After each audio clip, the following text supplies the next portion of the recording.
Remember, you can get in touch with our Fearsome Foursome by emailing clubdubpodcast@mail.com and through Twitter, using the hashtag @clubdubpodcast.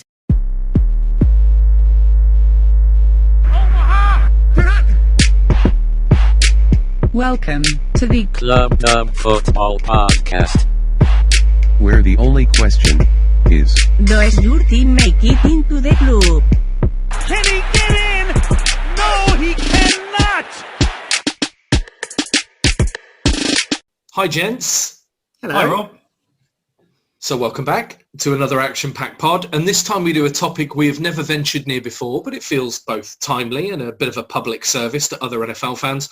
We're going to pick our NFL fantasy football keepers and sleepers. So for those of you lucky enough to be towards the top of your NFL drafts, we're going to give you the players we think are the locks at those key fantasy positions. And also, if you find yourself lower down, who are those value picks who can maybe help keep your fantasy dream alive? So the positions we're going to be rattling through for our listenership out there are quarterback, running back, wide receiver and tight end, with a few other honourable mentions along the way. But gentlemen, do you all feel ready to throw out, firstly, the king of NFL positions? We're going to start, I think, at quarterback. So in terms of the quarterback position, we're not necessarily talking about the best in the NFL, but those people who can help with your points haul. And although this is going to be a bit of a round robin and open forum, it kind of feels that tradition dictates, Aldrin, that I throw over to you. So kick us off with who you think is your NFL quarterback fantasy lock. Well, I think the obvious one for me is Josh Allen. I think he seems like the biggest lock in the league for this year. I know you'd maybe say Lamar Jackson, but for me, it's Allen. I think his passing numbers are so much better as well. So I think that puts him up and over the top. I don't know what everybody else thinks, but he'd be my guy if I was picking number one. Well, I know that we have on occasion on this podcast picked up on my tendency to not be able to pronounce names and words correctly. But Josh Allen, Josh Allen, Josh Allen. No. Josh Allen and Lamar Jackson are very weird ways of pronouncing Patrick Mahomes. How is Patrick Mahomes not the clear and obvious choice for this? I don't know. I don't disagree. Like passing numbers wise, he's great. I just think Josh Allen adds that little bit more of like running yards per game. You know, that's where it's at. And I think he's got more more touchdowns in him personally. I think it all depends where you're drafting, to be honest. I mean, if we look at Patrick Mahomes, has probably got more weapons around him. So you think he's probably going to get more passing touchdowns, I would say. Like, I think the Chiefs have still got a lot more firepower than someone like the Bills. But I think Allen would be my QB2 behind Mahomes at QB1, but it depends where you draft. You know, if you've got an early pick and you want to go running back, you know, and get one of those top 5 guys off the board early, then by the time it gets to you in round 2, you probably assume that Mahomes is already off the board, in which case then I think, you know, Allen's that guy to then take.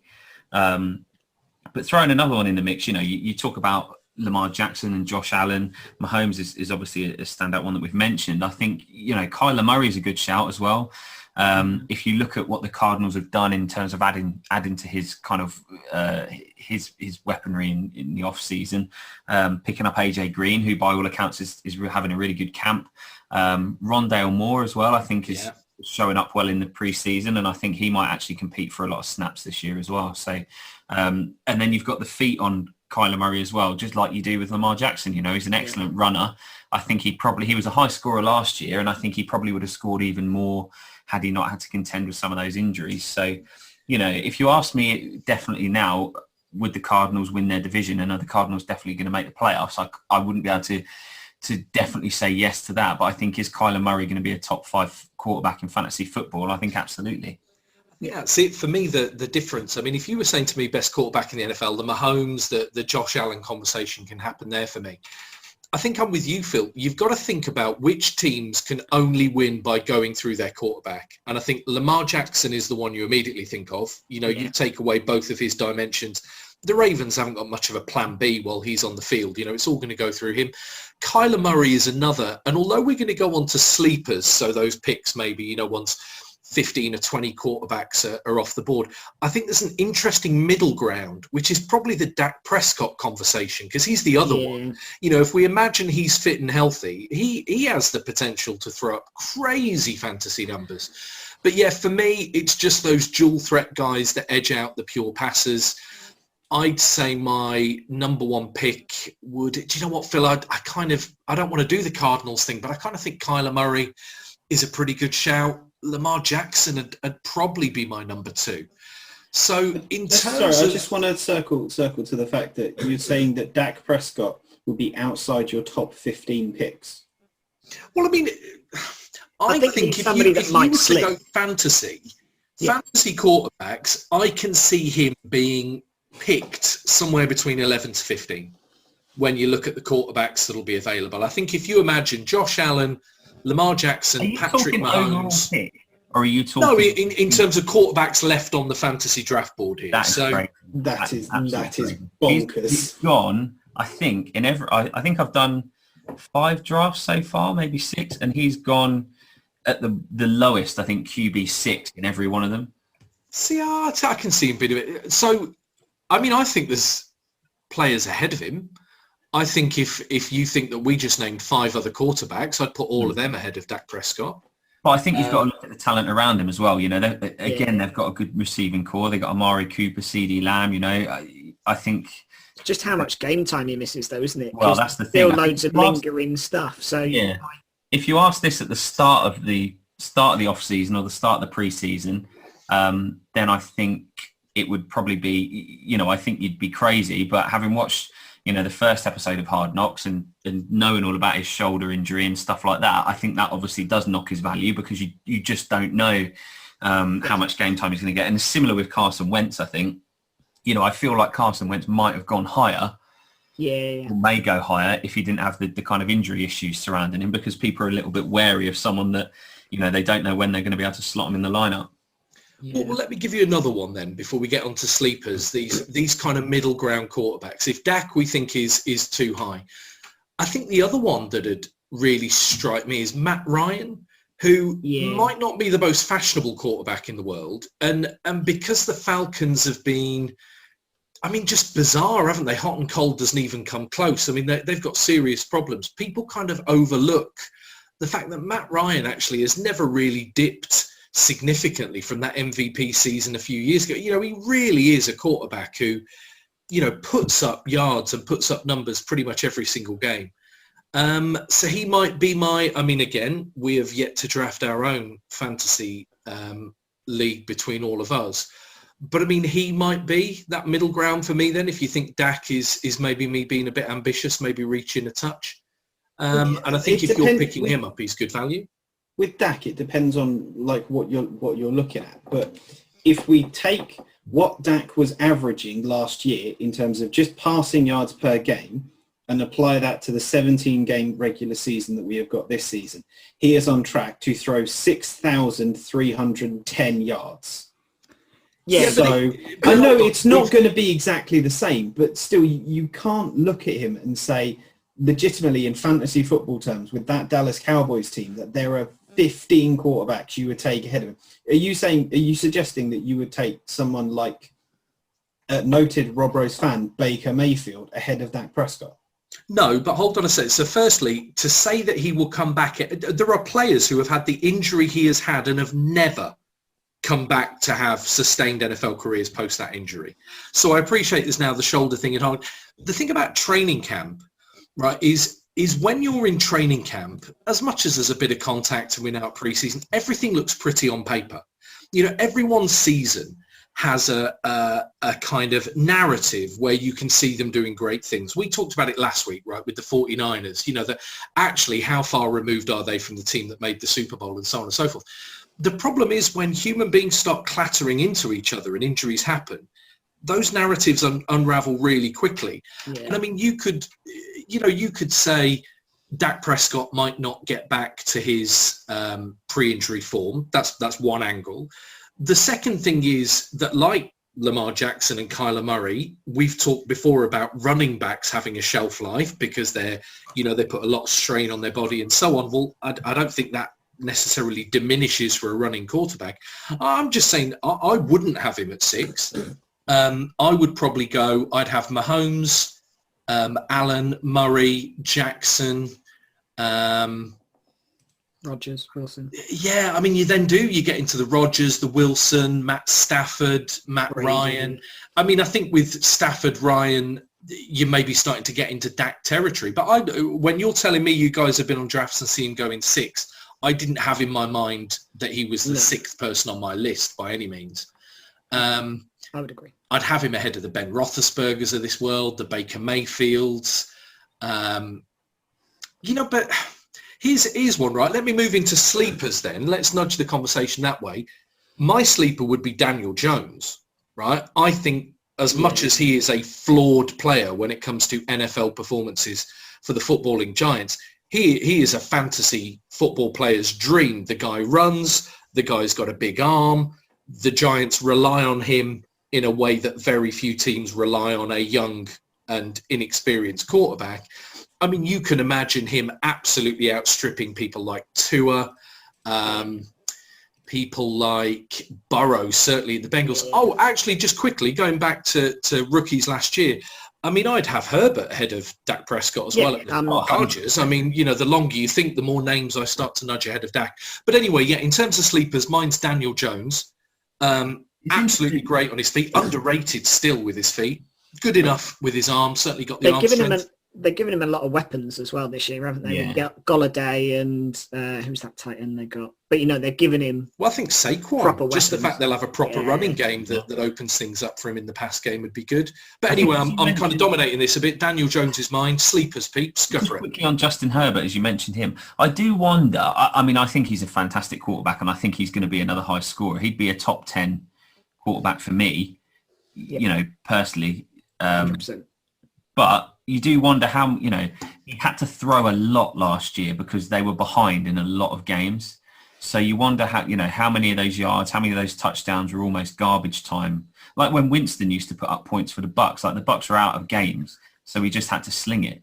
On Daniel Jones, you are right. Like there's a lot of upside there, but I think also the floor is quite low, especially if you're in a league where you're penalised for interceptions. Like I've seen some of the training camp throws he's made and stuff like that, and you just think, he's a bit like Eli Manning, and obviously he kind of trained under him for a little while, and he's a little bit like Winston was for the Bucks, where feast or famine or both. Like I wouldn't be comfortable starting him in my lineup and not thinking he might throw 2 interceptions, 3 interceptions in the game. So I think that's the risk with somebody like that.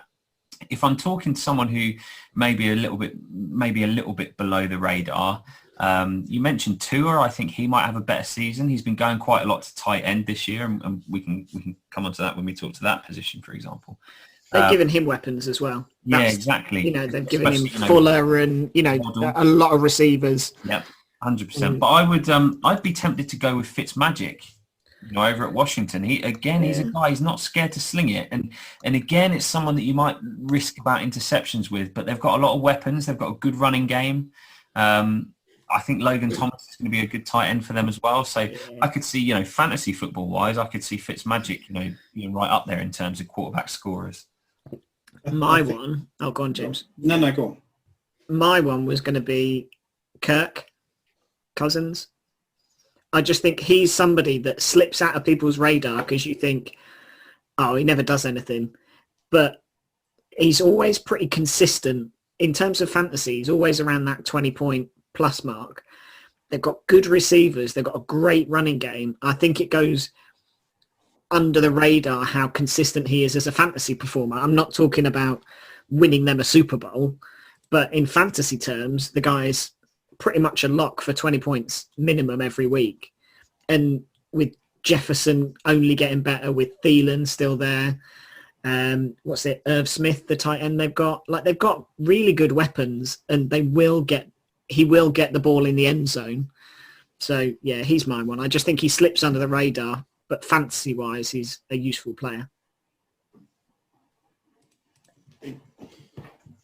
maybe I'm missing something, because like Daniel Jones and Kirk Cousins weren't people that I would draft, but only I think if I had no other option, because I just don't have the faith in either of them to perform anything.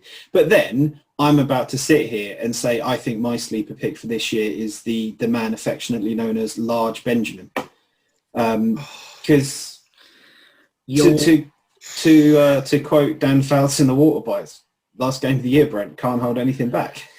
If this is going to be his final season, why not just go out slinging? I think he will go out before the end of the season. That's my assumption. It's one-dimensional with him. You're not going to get any, and it's the same with Brady at the Bucks. You're not going to get any, aside from the QB sneaks on the goal line, you're not going to get any rushing points scoring out of him. Yeah. So it depends on the scoring in the league. But I don't know. As a sleeper, maybe. I mean, they've got a lot of weapons. I like the tight end that they've drafted as well. For me, Thor, whatever his name is. Yeah, there's a lot of buzz for the combination of the three tight ends, because Zach Gentry is coming on as well. And like I'm not here suggesting that Roethlisberger is going to be my first pick, but if we're talking about sleepers and we're talking about players that might fall to you, yeah, why not take him? I think with those wide receivers around him, with how they look like they want to use Najee Harris, and the fact that we've got by all accounts, better offensive coordinator this year in terms of planning and utilising the players, why not? Well, all right, let me put this to the test then. So Ben Roethlisberger is your sleeper. Let's define just how much of a sleeper. So you're drafting, JB, fancy draft. You've got a choice of two quarterbacks. You've got Ben Roethlisberger, Ryan Tannehill. Who do you take? Ben Roethlisberger. No.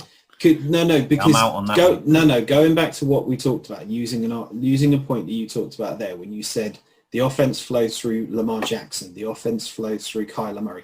We have spoken before that Tennessee Titans offense flows through Derrick Henry. So if you're talking about taking a Titan primarily, and this might move on to the next position group we're going to talk about, you take Derrick Henry from all of that. I just don't get it. I think there were so many checkdowns from Roethlisberger. I just saw a great player have a real decline, and yet Tannehill put up nearly 4,000 yards, 34 passing TDs against 8 interceptions last season. I mean, I don't even think him and Roethlisberger are in the same conversation for me. But what you've got to consider with that is that both players are now going to be playing with different offensive coordinators this season. Because remember, Arthur Smith's not calling the plays for Titans anymore, is he? He's gone to call plays for Matt Ryan, who I do think was a good shout when we were talking about him earlier. Yeah.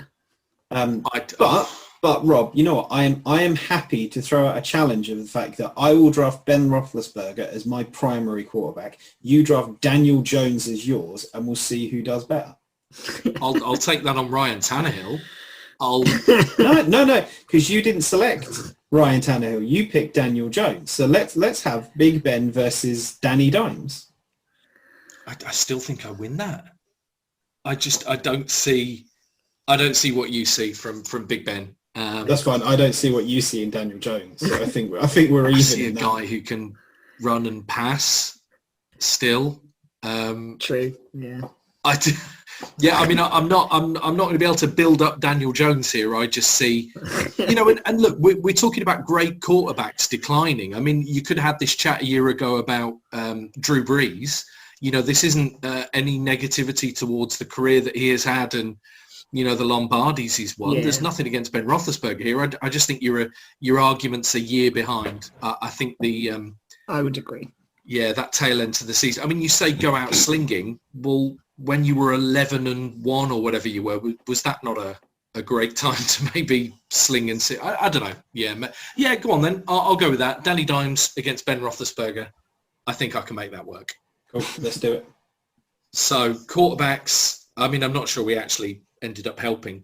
Maybe we put controversy amongst our listeners. We just added confusion for people. That's it. The people are now going to be out in their droves drafting Danny Dimes. Not sure why they're not winning their leagues. I'll win our league with Danny Dimes. I can do that.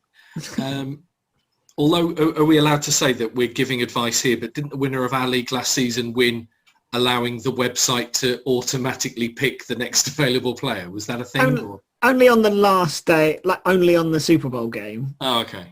All right. Yeah. I won the league. You always win the league. Yeah. So if that's quarterbacks then, running backs, the person stood next to them as they take the ball under centre. Who are your running back locks? And you know what, Aldrin, why not? Let's start with you first again. This is one I really struggle with, only because Christian McCaffrey would normally, for the last couple of years, would have been my lock. And I still kind of feel like he is. But I've just got that nervousness that he played 3 games last year. Admittedly, when he played, he still looked like Christian McCaffrey. But that was my only concern.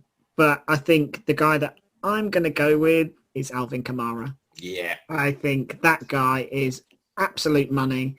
And with Jameis Winston or whoever under centre, they're going to be even more relying on his dual threat ability, and I think that's where you get all the points. So, yeah, he's my guy. I've got to agree, really. I think there are the big names at the very top, aren't there? But I think talking about teams that are going to go through certain players, as much as I've got nothing but faith in Sean Payton to put out a competitive football team, regardless of who the personnel is, really, the fact that the Saints don't really seem to have much of a clue really who's going to be starting. I mean, the fact they're alternating between Hill and Winston during the preseason doesn't necessarily scream that there's a decision made even behind the scenes, does there? So yeah, I've got to say that. I mean, I think the other one that I'd probably throw in, a bit like your McCaffrey conversation, is Saquon Barkley. I think we talked about him a few weeks ago. I think he's still a superstar. He just needs to stay injury free. But yeah, I'll second that. I'm more than happy to go Alvin Kamara. So PB, who've you got?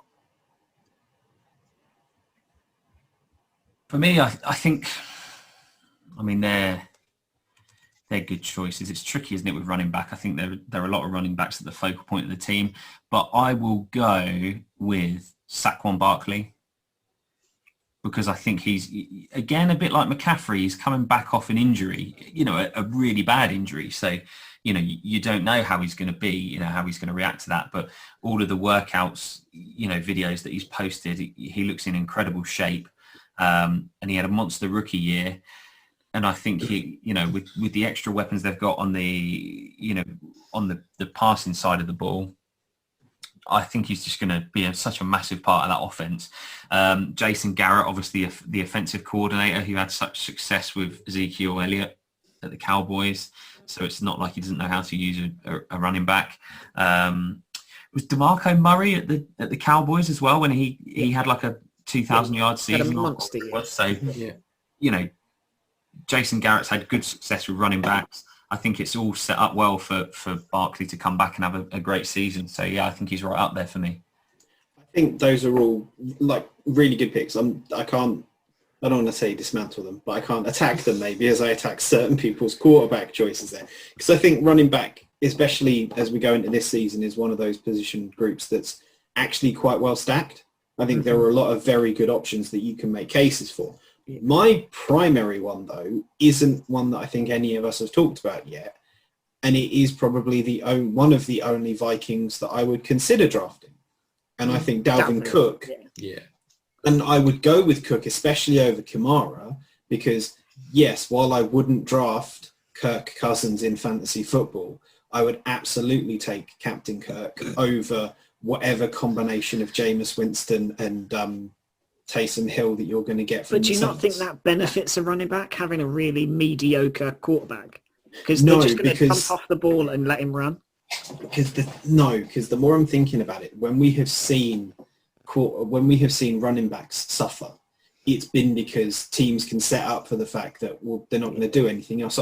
We have this conversation a lot. Like one of the things Rob talks about, are cornerbacks good because of the defensive line in front of them, or is the defensive line in front of them good because of the cornerback? And it's the same thing here. Is the running back good because of the quarterback, or is the quarterback good because of the running back? And it's one of those things. And I think Dalvin Cook has that explosion, he has that drive, and he has that sort of 3 down back capability for running and catching and blocking. Yeah. Blocking not necessarily applicable in fantasy football, but it means he's more likely to be on the field and stay on the field. Yeah. I mean, I can't disagree with you. I drafted him last year and reaped the benefits of that shambolic Green Bay defense where he put up 46 points on fantasy. So weren't you playing me that week? I was less it didn't go great for you. Yeah, no. I mean, yeah. There were several weeks that didn't go well for me last year. So, listeners, be advised. I may not know what I'm talking about. And also, I think as much as we're going to move on to the middle of the pack and then the sleepers again, I think honourable mention needs to go to Derrick Henry, who I probably think is the only name we haven't mentioned who could be, first overall in people's drafts, let alone the first running back off the board. I think we're doing a disservice to Nick Chubb by not including him in I think the only honourable mentions then. I wouldn't call it a knock against Henry, but the only thing against Henry in terms of fantasy football is there's not a lot in the passing game from him. Yeah, he's a pure runner, isn't he? Exactly, yeah. And, he smashes it, 2,000 yards. If he does that again, it'll be crazy and it'll be a high scorer. But I think you can get as much, if not more, output from some fantasy running backs because they're in the passing game as well.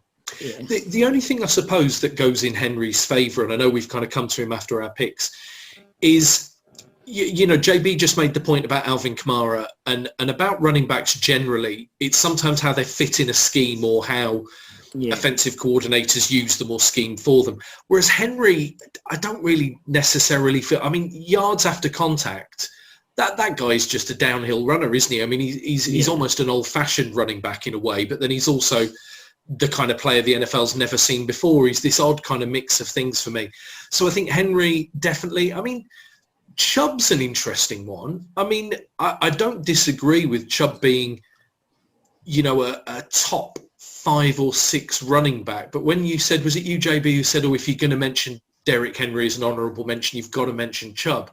Mm-hmm. I don't know. We haven't mentioned Ezekiel Elliott. There's a lot of good running backs we haven't mentioned that I put at broadly Chubb's level. But you know what? Nick Chubb and Kareem Hunt arguably are probably the best running back tandem in the league.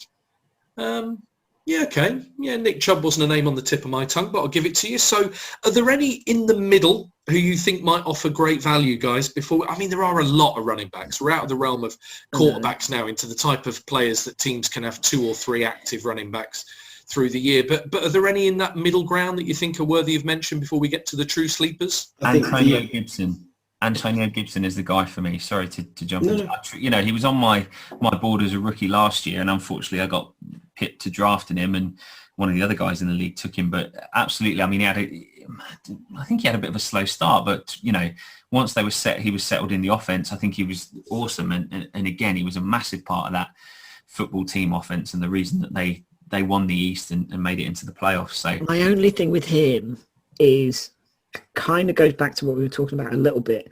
My concern with Washington is the fitness of their receivers. And if they're not fit, then you can kind of telegraph stopping the run. And they've had issues with that. That's my only thing. He was going to be the guy that I was about to mention before you jumped in and said it. Yeah, no, I don't disagree, but that's the only reason that I feel like he falls as a sleeper rather than... Yeah, but they've improved their receiving room this year. If you look at their depth chart, they've got Terry McLaurin, Curtis Samuel, Adam Humphries as well. They've picked up from the Titans. They're their starting 3, and then they've got some decent backup as well. So I'm not disagreeing, Phil. And I think it's that narrative thing I talked about earlier. You talk about picking up Adam Humphries. Well, they picked him up because that guy got dropped. Well, he was not the player the Titans thought they were getting, but I'll give you it's an upgrade. It's a weird thing for me, Washington, because I think ultimately, a bit like the Sean Payton point, I think Washington are coached up.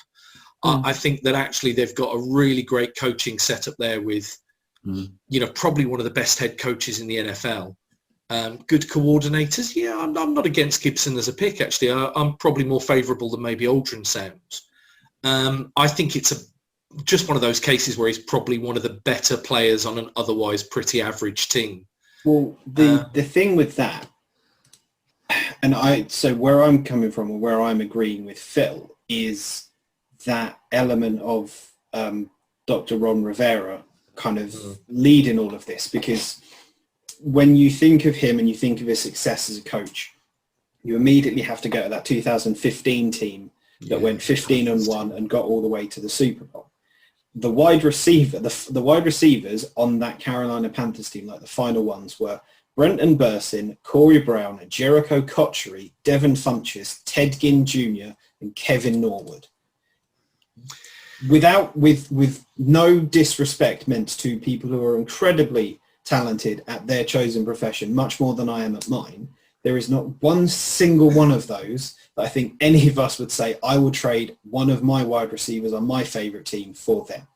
It was all about the coaching. It's all about performance. And Washington today has that same kind of feel of a Ron Rivera team of just, I have picked up people, in some cases that nobody else wanted, in some cases that maybe haven't been given a chance. And what I'm going to do is I'm going to coach these players and I'm going to make a team out of them. And part of that Panthers thing was led by the run. Yes, some of it was Cam, which you're not going to get with Fitzmagic, but a lot of it was also Jonathan Stewart. He had an incredible season. Think about that run in the playoffs against the Seahawks. So Antonio Gibson fits that mold of what Jonathan Stewart was doing for that team then. Why can't the same thing happen again? The old adage, do it until they stop you. And if it's worked for him before, why won't it work for him again now? So I like that as a point. I mean, I think you're right. I mean, I think the Panthers being a Super Bowl team that year was because they had Cam Newton in their prime. And I think you're right. I don't think Washington have that. I think they'll probably do better than, they'll be better than the sum of their parts, if you like, to take your general point. I mean, how far do we push this then? If I nudge this a step further, so I'm going to give you a player now who I think is a really good player, but on an even worse team than Washington. So I saw a stat this week, and I love being surprised by a stat. So, Joe Mixon at the Bengals, right? So over the last few seasons, he's averaged 3.9 yards a carry, very respectable, with 3 of that 3.9 yards coming after contact. I mean, this is a guy who is successful in spite of his surroundings. And I think probably, if you put him on a better team, I think he'd be a superstar. But I mean, I have him as kind of that mid-ground. I don't think he's a sleeper, is he? I think the league knows that they're dealing with a talented player. But yeah, Joe Mixon as my in-between guy. Can I get away with that? Yeah. I think so. Yeah, I think so. The only other running back I had to talk about, and like as in between or sleepers or anything like that, and I'm about to say running back. Really, it's 2. It's whoever wins the job out of Marlon Mack and Jonathan Taylor. I don't think you need to worry. It's Jonathan Taylor. I think it will be as well, but until he is officially anointed. As a Colts fan, I've watched some of the off-season work, and the guy looks incredible. And I love Mac, but yeah, I like Mac. I think Mac's got a lot of upside. But fine, let's say it's JT then. I'd go with him, not just because of his individual performance, but also again for the fact that, well, if it's not Carson Wentz, you're probably going to lean on your running back quite a lot. In the same way that it's probably worth as you get further on into the draft and. This is tight end talk, but not major tight end talk for that bit. You might want to consider some of the tight ends that the Colts have got, because a tight end is what's a rookie quarterback's best friend. But I think they're going to run the ball a lot. So why not? Again, as a Colts fan, I wouldn't be picking up Colts tight ends.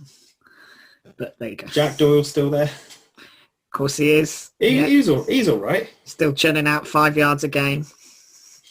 I think most of his adult life injured, isn't he? I suppose it depends on what you talk as a sleeper, but I've not seen Mixon make it out the second round. Often Jonathan Taylor's going first round, and these are in 12-team leagues. So I think, if you're picking one of them up as your running back 2 in your league or something like that, you're doing really well. I think those guys are, like I said, not the sleepers as such. Maybe that middle ground. You've missed out on the top guy you had in mind. I think Mixon is a pretty decent substitute with a lot of upside. Taylor as well, actually, I think is a good shout. So let's nudge towards sleepers then. And shall I kick us off? I think, Already gave you Gibson. Well, go on. Well, I just said that's what started this whole conversation. I gave you Gibson as our first sleeper. Oh, was that our first sleeper? So I'll go, and I mean, this is the point where I'll say, you go, oh, he's not a sleeper, he's a... I mean, how do people feel about Austin Eckler at the Chargers? I mean, I think that guy is amazing. He's like muscle on muscle, has been... I mean, they were a mess, weren't they, at head coach, as much as, you know, Anthony Lynn is a very likeable NFL personality. I mean, game management and scheming definitely weren't in his favour.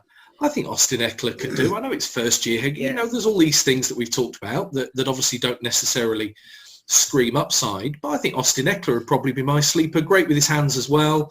You talk about safety blankets for young quarterbacks. I think those dump off plays to Eckler give him a lot of point scoring opportunity, and also a good red zone threat as well. I mean, getting himself in the end zone probably comes with a bounty of points. Yeah, Austin Eckler would be mine. Yeah, I'd agree with that. That's fair. Nice. I kind of struggle with sleepers just because I think there's so many running backs that I look and I think, oh, but he's good. Like, he's going to get points. But the guy that I'm gonna say is a sleeper purely because I don't think loads of people will pick him is Travis Etienne at the Jags. I think he is a person that will not get loads of attention in a draft, but I think very quickly he usurps James Robinson at the top of that depth chart, purely, if nothing else, for that connection that he has with Lawrence. And again, going back to that dual threat, they're going to line him up out wide. They're going to scheme him differently. I think he's a guy that maybe won't start quickly, but as the season progresses, will get you more and more points. See, do you think James Robbins was so good though, wasn't he, last year? I agree. Who else have the Jags got? Is it Carlos Hyde as well? I mean, he's number Travis Etienne is number battle, isn't it? He's number 3 on their depth chart currently. But again, I mean, some of that is going to be rookie season. Yeah, exactly. That's my point. I think there's so many rookies, particularly at running back, and particularly as he's coming in with his college quarterback. You know, it's not like he's going into a new situation and a new relationship. So, because wasn't he a first rounder as well? Yeah, they had about 83 first round picks, didn't they? So. Yeah, the Jags took him and Lawrence in the first round, and there's a part of me that kind of thinks, well, he's gonna. I agree with you. I think it's probably a consideration that a lot of people aren't going to make, but you have to think they've spent a first round pick on him. They're pairing him back up with Lawrence. We know how successful the two of them were in college. I just think Urban Meyer's a college coach coming up. So I just think it's that flexibility, because even if Robinson stays as the kind of first down lead back, I still think they'll still scheme Etienne in a wide receiver position with Robinson like going down the middle. I still think he'll get snaps and he'll get plays. So yeah, that's why I went for him. I think running back as well, I think particularly in fantasy football terms, is somewhere where you've got to be ready for your star to be injured, haven't you? I mean, like we've said, the amount of running backs who are going to go down during the season, you've got to be ready to pick up that next guy. And I don't know, on the one hand, it's back to this narrative. I think you can make an argument for an awful lot of players. I mean, Chase Edmonds at the Cardinals is another sleeper. I mean, you know, was very much number 2 behind Kenyon Drake last year. And I don't know, it might be an area of weakness for Arizona, tight end and running back, but he's got upside. And I don't know, like I say, a lot of value with running back. And I think we've covered all bases, haven't we? I think we've done a super job. So another bounce, if we're talking fantasy football strategy, running backs where you want to load up 2 or 3 good guys as early as possible, because as you just said, that's where you've got to be prepared for your guy to go down, and get injured. And if so, you want to have someone strong and a backup. With a quarterback, I think you've got 32 quarterbacks in the league. So depending on if you're a kind of 1 starting quarterback or 2 starting quarterback league, you need 2, maybe 3 max on the roster. With running backs, you want to get 4, 5, 6 potentially, depending on how big your bench is. So yeah,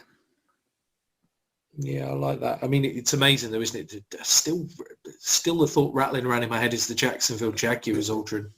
Yeah, that is. I mean, I really rate Carlos Hyde. I think he's always done a very good job wherever he's been. He's just been an awful lot of places now. So, I don't know. it's a tough room. It is, isn't it? I mean, surely as Carlos Hyde, you're just looking for a bit of stickability, aren't you? You're looking for a coach to believe in you. But yeah, if he was third on that depth chart, yeah, maybe a good value pickup, maybe an in-season trade. Maybe it does feel a real area of strength, doesn't it, for Jacksonville? So another area where you can make an argument for an awful lot of players, young and old, is wide receiver. I've got some thoughts, and I think they'll probably be aligned for the people at the very top, your wide receiver locks, before we get towards that sleeper element. But Aldrin, again, kick us off. Give us your superstars out there on the sidelines. Well, the guy that I'm going to pick is the guy that I picked last year, and that's D-Hop. DeAndre Hopkins is, for me, I just think he's so good.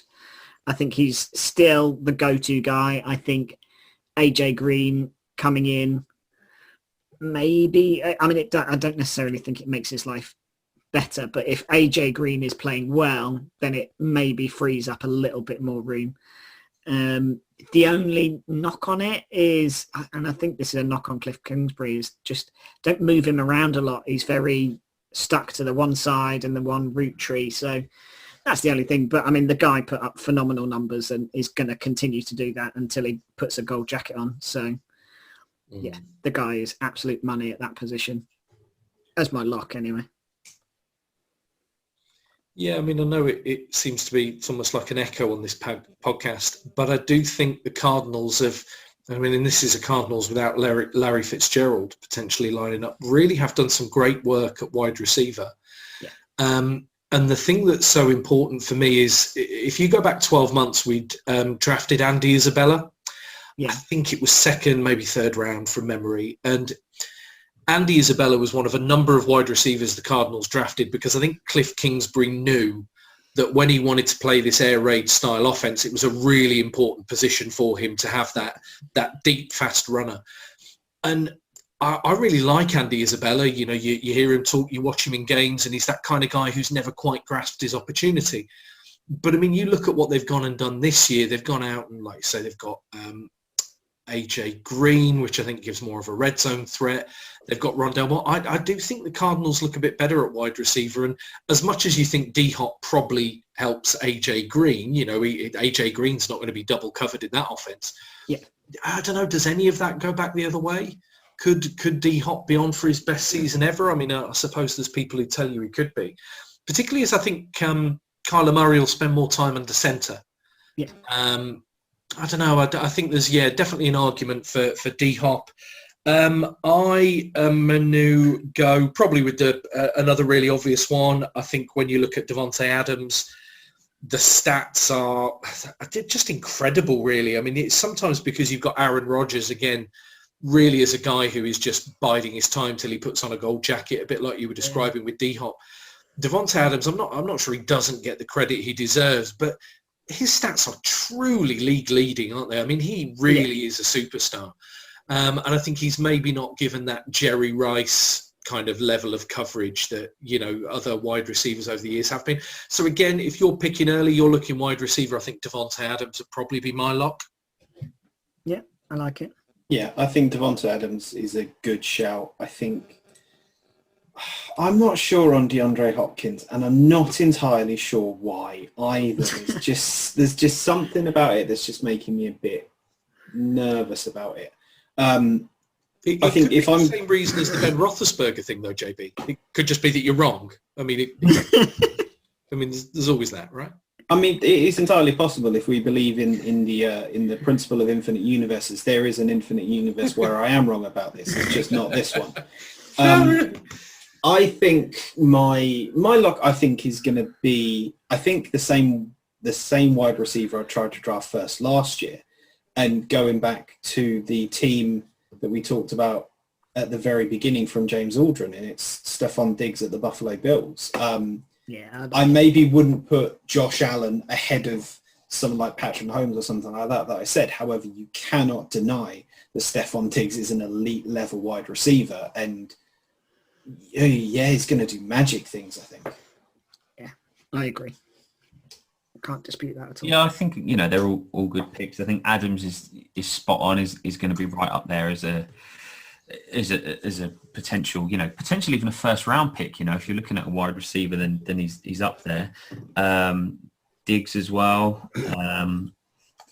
Hopkins, Hopkins I'm seeing go as the 10th receiver in drafts. So insane. I suppose it depends on how healthy. They've got a deep receiving room, so it all depends on how those targets are shared around. For me, that guy's getting all those targets. Yeah, I think wide receiver one's Tyreek Hill. Purely, speed kills in this league. I agree. Unbelievable, at putting a move on and then just tearing past cornerbacks. If you look at the Buccaneers game, not the Super Bowl game, which we won, but the kind of regular season game where we lost there, he had 2 touchdowns and 200 yards, I think, in almost the first quarter.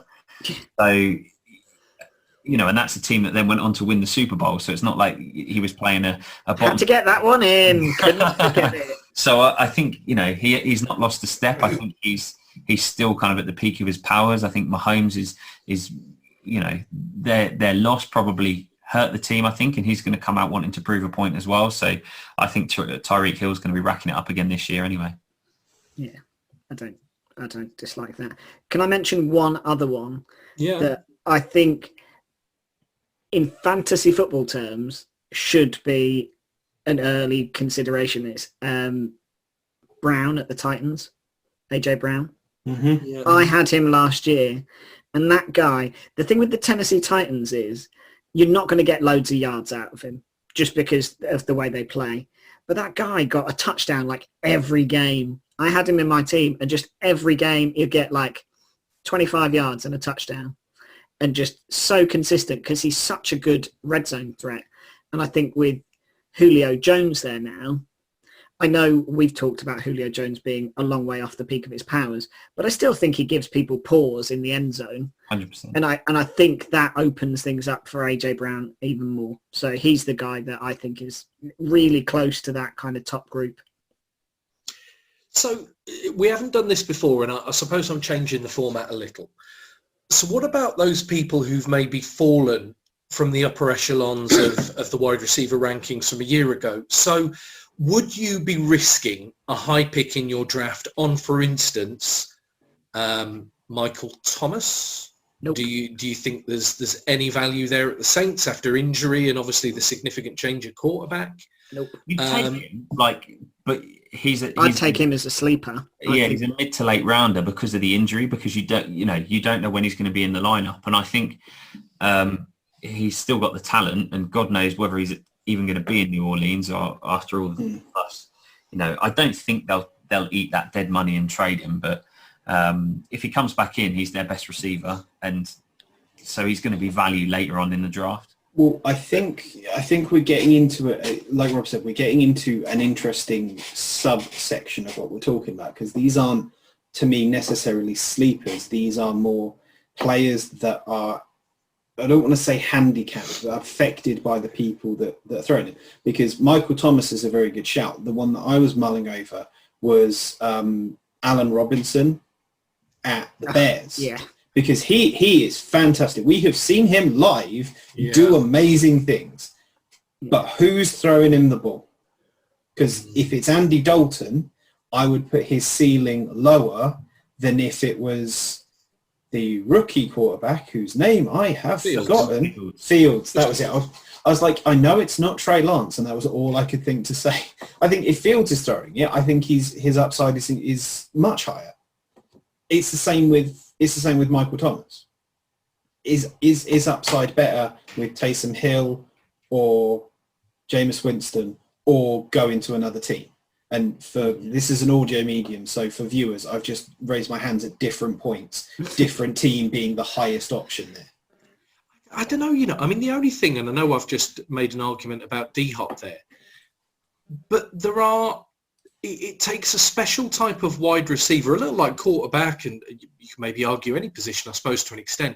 It takes a special kind of wide receiver to go and be truly, successful in multiple. I don't know. I mean, I'm with you. I think he'd probably do better than he will in New Orleans if he moved.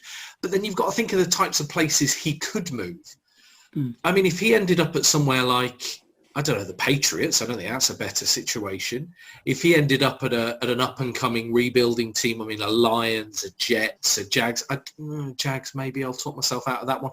But I mean, there's a lot of places he could end up that aren't better than the Saints. Let's put it that way. And when you put yourself up to be traded, I think there's always that, right? There's always the, all that glitters. But yeah, I mean, on that, I mean, I know he was a podcast darling only 2 weeks ago, but I mean, is Odell Beckham Jr. worth a relatively high pick these days? I mean, he's not a sleeper, is he? I mean, he's one of the most famous faces in the league, but is there any chance he gets back to his best?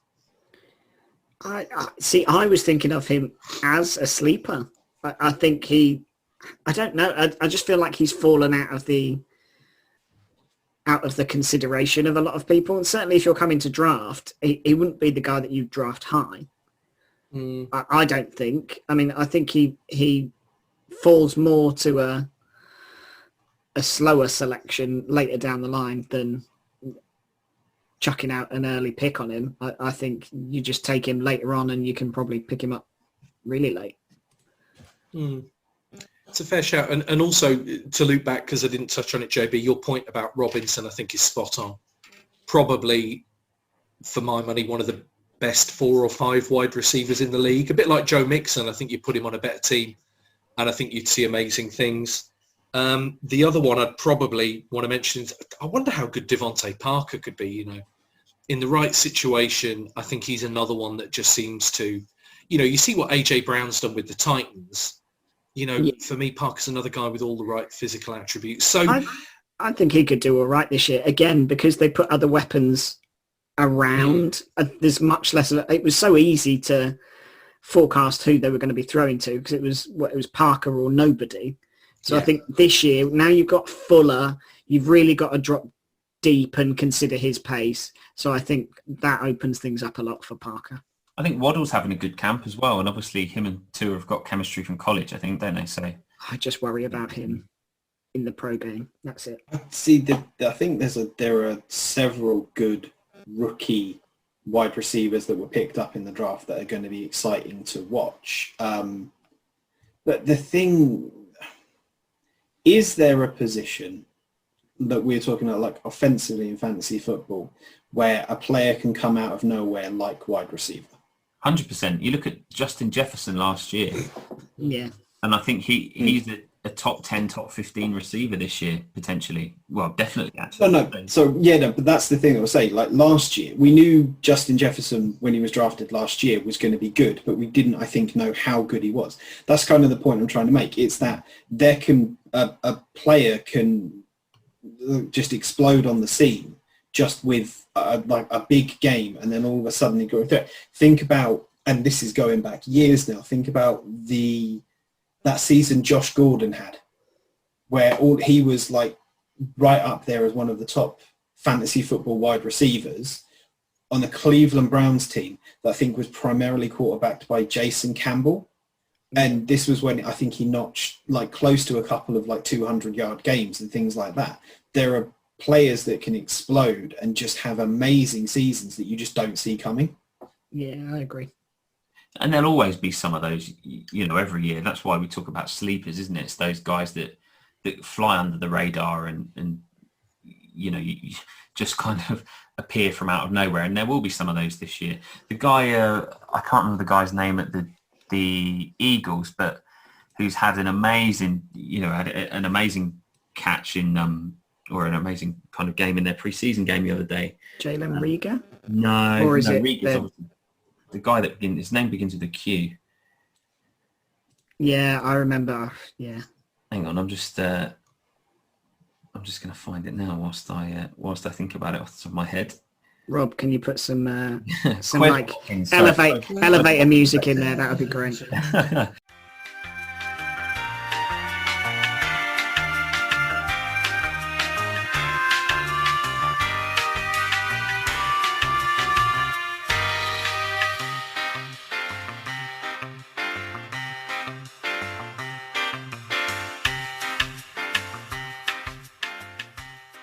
So yeah, I mean, Quez Watkins isn't a name that you'd be massively familiar with or think he's going to have a massive season. Well, you weren't familiar with it, so yeah, that kind of proves your point. He's having a great camp and a good start in pre-season. And it's always, you've got to be wary of getting blown away by the pre-season, because plenty of players have had a great pre-season and done nothing in the regular season. But he's certainly one to watch, I think, in a pretty stacked wide receiver room with the Eagles as well. Not even talking about Devonta Smith. It just depends who's throwing the ball, doesn't it? Well, that's my apprehension. I think just as maybe as a last note before we move on to tight end, I think we have obviously overlooked one very important wide receiver that we need to talk about here. This is Juju Smith-Schuster. No. Sitting in that San Francisco 49ers offensive room, sitting in that huddle, it's Mohamed Sanu. And, if he keeps performing, if he keeps growing like he's been growing, it's going to do amazing things. Do you know what? I think the fact that he's still on that roster, and he's number 3 on their depth chart, I think that says everything about that room that they've got and the players they've got in there. The guy was barely on the roster. Do you know what, though? I mean, it's another it's back to the paint that it's another head coach who can do great things, though. I mean, I agree. He's able to scheme up crazy. I'm not sure Mohamed Sanu is necessarily going to be the direct beneficiary. But you know what, Sanu, I don't know. I think he will look back on an NFL career and minus obviously that Super Bowl, which, I think every Falcons player wished it had gone different. He'll look back on a pretty good career, I think. Mohamed Sanu, I think he's certainly nowhere near the Hall of Fame or anywhere near the Hall of Very Good. But I think, he's still going. He still adds value to a team. Yeah, I expect it. If the 49ers released him tomorrow, I'd expect him to be employed within a week. I think he's still got something left maybe for this year. Just as much as we've kind of touched on these sleepers and mid-sleepers, we also touched on rookies. Who do you think, as a quick round the room before we go tight end, is going to be the standout rookie from what felt like a pretty exciting wide receiver class for the position? Who's the guy you've got your money on for making a splash this season? Rookies? Yeah. I mean, I think Jefferson we expect to come back and have a great season. You got the DK, those guys who are coming into season 2 or 3.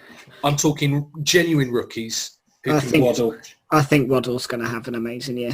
I think he's going to absolutely which I think Jamar Chase is a better player, in my view, but I think he's in a significantly worse situation. So I think it's not far off.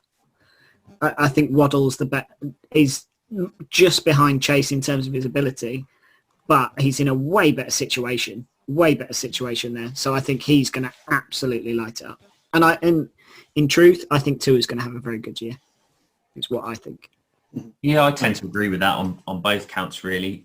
As a maybe less obvious choice, I'd look at Kadarius Toney at the Giants as well, just from the buzz of how he's acting around camp. He's interacting with the fans. There's a little bit of the, I don't think he's on the same level of personality as OBJ, but there's a little bit of that OBJ factor about him. A bit of charisma, a bit of getting on really well with the team and a bit of character and with the fans. So I could see him having a good season, but it's all around, it's the wide receiver room, isn't it?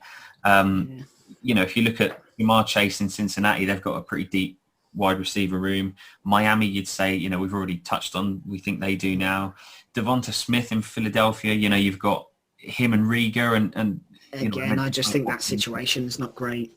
Yeah. And then obviously we've not mentioned Rashad Bateman at Baltimore, and I think wide receiver has been a weakness for the Ravens. So I think he's got a good opportunity to come in and potentially do something there. See, last little point, and I'll make it quick. I'd flip that on its head a bit, and also from a fantasy perspective, look at people with weak wide receiver rooms. So, I mean, I'd probably be more tempted to go for, say, Cortland Sutton in Denver than one of the million Dallas Cowboys wide receivers who could end up being their top dog. I think the Cowboys, I'm all for depth in a wide receiver room, but I'm not necessarily sure that we know who the Cowboys... I mean, they can write whatever they want on their official website, but do the Cowboys know who their wide receiver 1, 2, 3, 4 is? I'm not sure. I think it changes week to week, isn't it? Could easily be Gallup. So many, haven't they? Yeah. You could end up picking a guy high who does very, very little through little fault of their own, really. So yeah, with wide receiver done, tight end.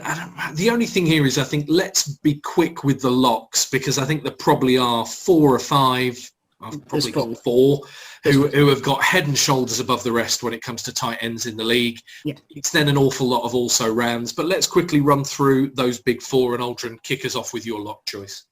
I mean, well, it could be any of the 4 because there is 4 and that's it. Is there 4? But yeah. I think of 3 top level quality. And then who's the new one that's just been drafted this year?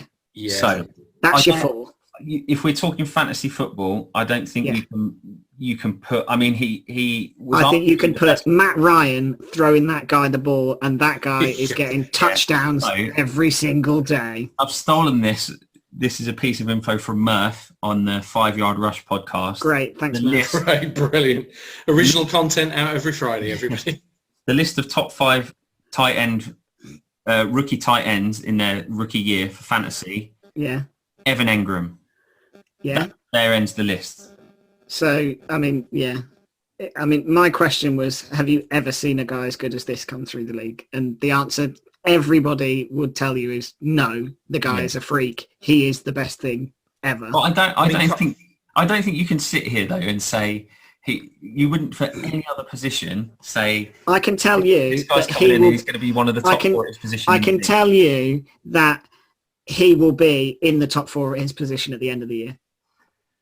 Kyle I can guarantee it. Fantasy football wise, if nothing else, fantasy football wise, there will not be 4 better players than him. He will be in that. You think there won't be 4 tight ends that score better than Kyle Pitts? No.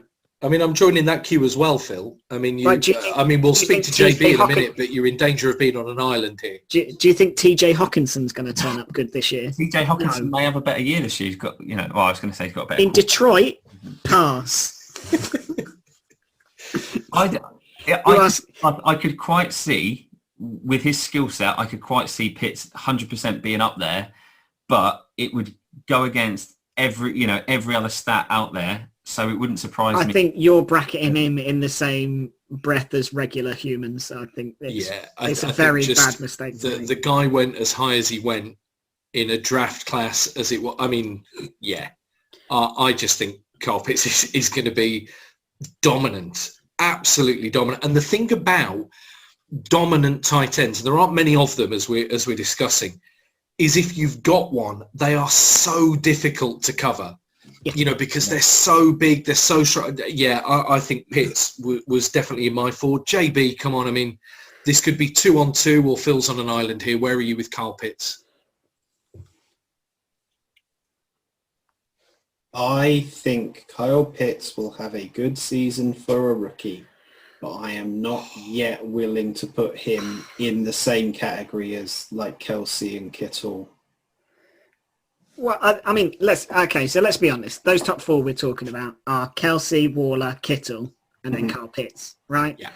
They're the 4 that you're talking about. They're the 3 that I'm talking about. Yeah, no, that's what I mean. So those are the 4 that I was talking about. So those are the 4. You're in agreement that the 3 are Kelsey, Waller, and Kittle. Absolutely. Obviously. I just think I'm looking down a list of other tight ends, and I just can't see anybody that's going to get more targets and be more involved than Kyle Pitts. I just can't see anybody. So quick one for JB and PB. Kyle Pitts, 12 months' time, will have played in the Pro Bowl, right? You would expect so, yeah. I mean, I just think... I mean, he's one of the most talented tight ends, I think. I just think he's... I don't disagree with that. No, I'm not. We're not. But the thing is, we're not disagreeing with his talent. We are saying, are we willing to overlook what will inevitably be a bumpy rookie season, because every rookie has a bump at some point or the other, to say he's going to categorically be up there with the best wide receivers in the league on his first season? My only other point, right? So if there was only us 4 in a fantasy NFL draft, are you saying that when you come to pick a tight end, that between us, one of us doesn't take it? Those 4 wouldn't be the 4 we take off the board. See, the thing is, you forget, James Aldrin, that last year I drafted Rob Gronkowski, because when it comes to tight ends, I am an idiot. So I could be completely wrong on all of this. Instead of drafting Travis Kelce or George Kittle or anyone like that. Yeah. I just think if each of us could only pick one tight end in our NFL draft, nobody is picking like Mark Andrews or TJ Hawkins. But see the thing, right, and everybody knows this down. I think there would be some benefits in picking up Mark Andrews. Yes, I understand he plays for the Baltimore Ravens, and yes, I still think that's true. That's kind of what I wanted to force you to say, James. Thank you. Thank you very much. If I look at the drafts that I've been involved in, Kyle Pitts goes, he's generally, I think, the fourth tight end that goes, but you have Kelce round 1. Oh, I'm not saying that you pick him Waller up and Kittle. Yeah, Waller and Kittle round 2, and then Pitts goes, depending on when someone pulls the trigger on him, goes, round 5. Yeah, I just think I think we just talked about receivers that catch fire. I think he's become and are amazing, and I just think you look at the relationship that Matt Ryan built with Julio Jones from the offset. Take Julio Jones' rookie season and think you've now got a guy as talented playing a better position in terms of being able to get open across the middle of the field and catch the ball and be the focal point of this new offense that they're going to have to make. So I just think, I don't want to bang on about it, but I think the guy is amazing. Yeah. I think the guy is amazing, but that's an awful lot of pressure to be putting on a first-year player. What, to pick him fourth in a fantasy draft? No. Sorry, in terms of what Aldrin's talking about, in terms of him being the focal point for this new Atlanta Falcons offense, that is an awful lot of pressure. I think you're watching at Florida though, and he thrived on that. Yeah. That's why the guy went number 4, is because they went, you're the focal point of our attack. And he went, okay, just throw me the ball all the time. And also, we don't consider it enough this way round. No. Right? You said to me earlier, JB, I think to all of us earlier, that a tight end is a rookie quarterback's best friend.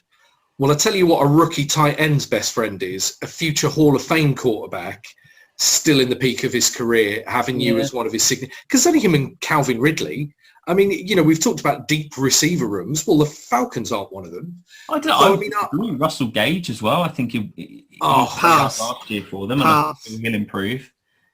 Pass. I just think Kyle Pitts again. I think we're splitting hairs. I think if you have him fourth and a distant fourth, and me and Aldrin have him fourth, but a hell of a lot closer to the top 3, I can maybe live with that. So let's get into the middle ground and who you see as the value picks before we do true sleepers. So if you miss out on those top 4, who would you be picking next, guys? Logan Thomas is the guy that I'd go for. Like Phil said earlier, I think he's a really good shout. I really like him improving year on year and becoming really good. Yeah, but I think last year was his breakout year, and you're counting on him performing the same in a situation where he is a player making a transition from one role to another. And we have already, obviously we haven't talked about news, but obviously there was another player who tried to make that transition that got released this week because it didn't go so well for them. I think Phil kind of made mention earlier of Tua having a good season and it leading in the tight end. I think Mike Gesicki is at the Dolphins, is someone that's worth a good shout. I mean, the only weird thing, I was going to say Gesicki. The only weird thing about Gesicki is they don't really use him as a tight end that often, do they? I mean, he's kind of almost like a slot receiver who... He's not but I like Gesicki. Red zone threat, is he? The thing about Gesicki, though, is he's got that great reach, hasn't he? And he's a bit more slender and a bit more athletic. I'd go Gesicki. But let's not forget, average tight ends do not score many points in fantasy football. You need somebody to at least give you a shout. So, I like Gesicki and Andrews. Anyone else before? Oh, go on. Sorry, just one more to throw out, and I don't know if this is going to class as sleepers or not, but I'm curious to see what Hunter Henry does. I can tell you already, it'll be nothing. See, but he's going. You've got that Bill Belichick, Josh McDaniel offense that loves tight ends, and they've got a pair of really good tight ends, and It's going to be. It'll be interesting again because we are assuming that they go with Cam at the moment, and Cam's not looking too good. But again, if they go with Mac Jones, we again walk back into that rookie quarterback's best friend kind of territory. I mean, the thing with him is though, and this is the thing. He's got so much potential, but I just don't think he'll ever achieve it. I mean, he's injured again, and he's going to miss weeks of the season, and I just think. I don't know. I just don't see it. I think he took a lot of money, and I think he would have been better off staying where he was and building a rapport with Herbert, was my view. I think in that situation, what's the other tight ends? Johnny Smith, yeah. I think he's the red zone threat, right? He's much bigger, much more powerful. I think he's the red zone threat. I think Henry's more of a field stretcher. But if he's not on the field, it's no help. The only thing is, I mean, the only team really that I can think of in recent NFL history who have made two tight ends work is the Patriots. So I go back to JB's first point. I mean, if anyone can do it, the Patriots can do it. Both of these guys have cost big money, so you've got to imagine there is a plan for them to work differently at tight end. I mean, my only thing with it is we're not talking about real life here. We're talking about if I want to get fantasy points, then as you mentioned, tight ends that are average don't get you any points. I just think if Jono Smith takes all the red zone threat, I don't know where you end up fantasy points wise with Henry. I mean, let's do this then. So I think I'd probably have him behind maybe a Noah Fant. I think I'd probably put Fant ahead. And is there anyone else? I mean, we mentioned TJ Hockenson. I mean, I've no idea how good he is. He's flashed, hasn't he? But I don't feel Detroit is a great situation for him. So is there a genuine sleeper out there? I mean, these... Jared Cook, I think, this year, maybe. Stepping into that Chargers route. I love Jared Cook, yeah. I think that's a good situation for him. I think at the Chargers, he's going to do really well. Again, just because Herbert's going to get you points. He's going to put the ball in his hands in the red zone. So, yeah, I like him. I don't know. The thing with tight end is I never really feel like you really have those kind of sleepers purely because, like you say, average ones get you nothing. You know, it's great. You know, if they're just blockers, this is why those kind of elite four guys stand so far apart, I think, because you go down the list after that and then points are few and far between in fantasy terms. JB, honourable mentions from you? I think we've kind of covered everybody, really, haven't we? Yeah. I mean, the only one I'd throw out there, and it's an odd one because it's the reverse of the Patriots situation. You've obviously had Tyler Higbee and Gerald Everett sharing the workload in LA. I wonder with Higbee now, obviously still with the Rams, and Everett's Seahawks, right? Mm-hmm. That could be interesting. You wonder if either of them could flash, but yeah, maybe. I think tight end in fantasy terms is probably not where all the action is it? Unless you can get a Kelsey or similar. But yeah, I think we've done the position justice. I can't think of any. Is it worth talking Tebow now? There is an element of me that must be honest that if Tebow had ended up on the roster, I could have absolutely seen myself spending a latter draft pick on Tim Tebow. Oh yeah, 100%. Yeah, absolutely. I mean, if they hadn't cut him, he would have been in that top 4 conversation we've just had, right? The weird thing about Tebow, right, is for all the unlikely things about that story and him being an NFL tight end, I struggle to believe that there are if we imagine 32 teams each with 2 potential starters at the position, are we honestly saying there are 64 players who play tight end better than Tim Tebow? Maybe I'm just devaluing the tight end position. No, I think it as well. Go on, sorry, James. It depends on what we're talking about in terms of what you use the tight end position for. Usually, when we were talking about Gesicki, we said he's used more as a slot receiver than a standard tight end. This was the argument with Jimmy Graham, wasn't it? That he wanted to be paid like a receiver on the tag rather than as a tight end. If you are looking for your tight end to be that all-around player, and we hail Rob Gronkowski as the example of everything that a tight end should be. He can catch, he can block, he's great in the red zone. He's kind of everything that you would want a tight end to be. if you are looking for that contribution from Tim Tebow, as was shown in the preseason, you're not going to get it because that guy can't block, is a fact.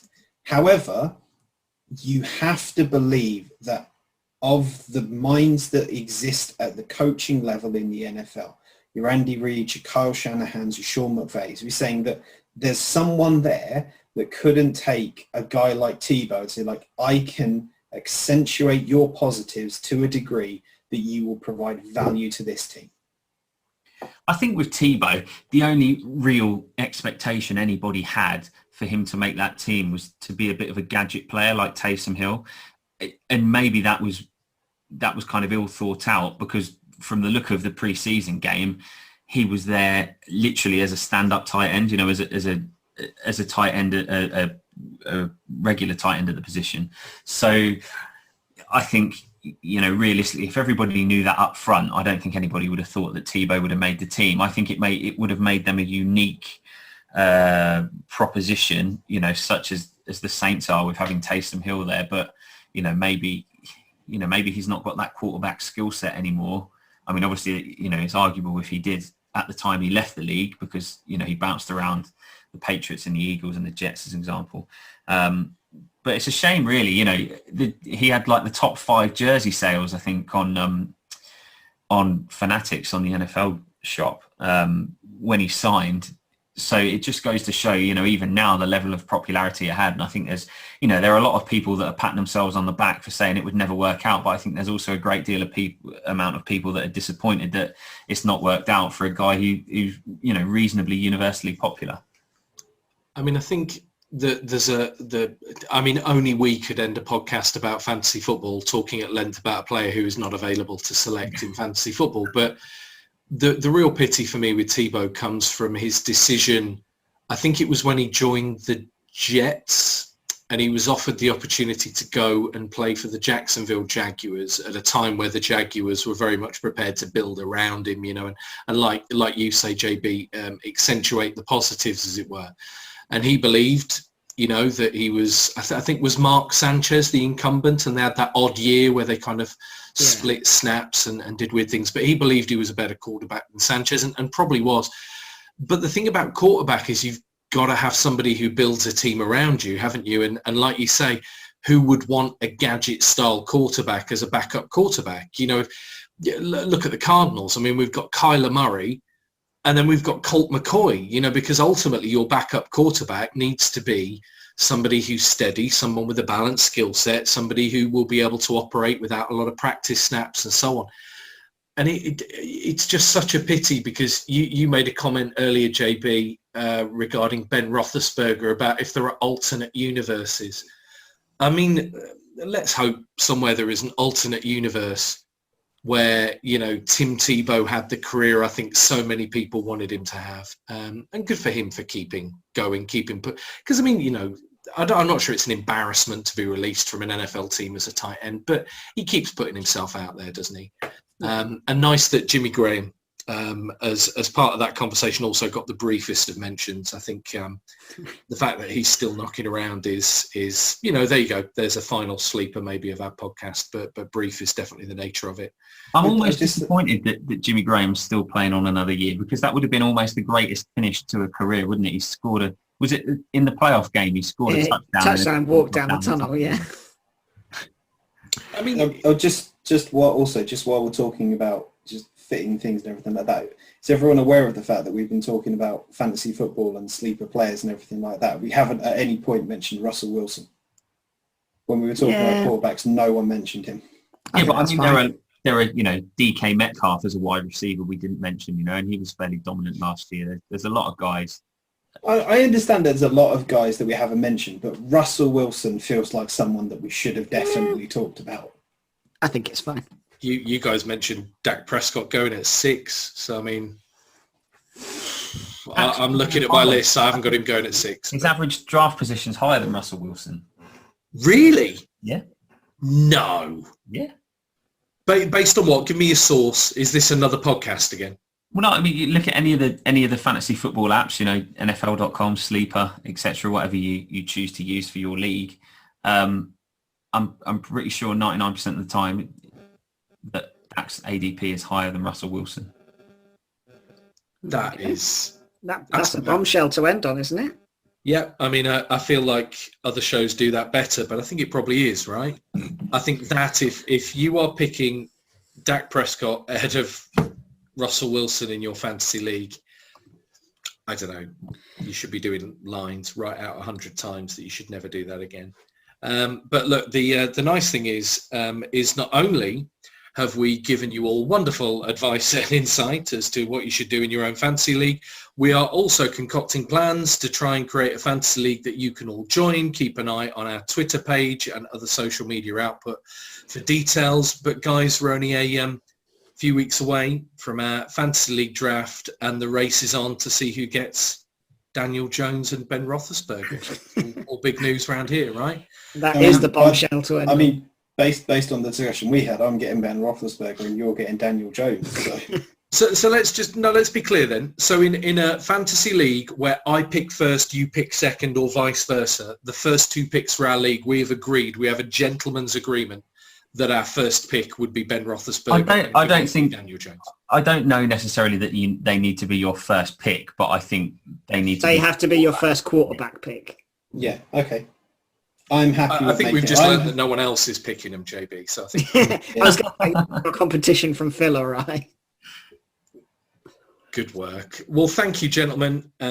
We'll come back and do it in a week's time when hopefully we'll be reigniting the feature formerly known as Phil's Quiz of the Week, soon to be known as Phil's Infrequent Quiz. Phil's Quiz Quarterly, I think it's going to be. Phil's Quiz Quarterly is nice. I like that. That's got a certain ring to it. So yeah, Phil's Quiz Quarterly returns. And much more besides. We might have enough of the preseason to start digging into who's real and who's a pretender, and all of those fun things that roll around at this time of year. But thanks for your company, gentlemen. Let's come back and do it all again in a week's time. Cheers, Rob. Thanks, everybody.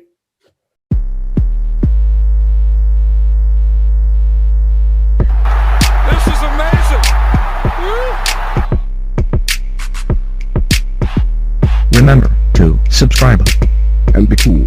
Tell your friends. The game is over. The game is over.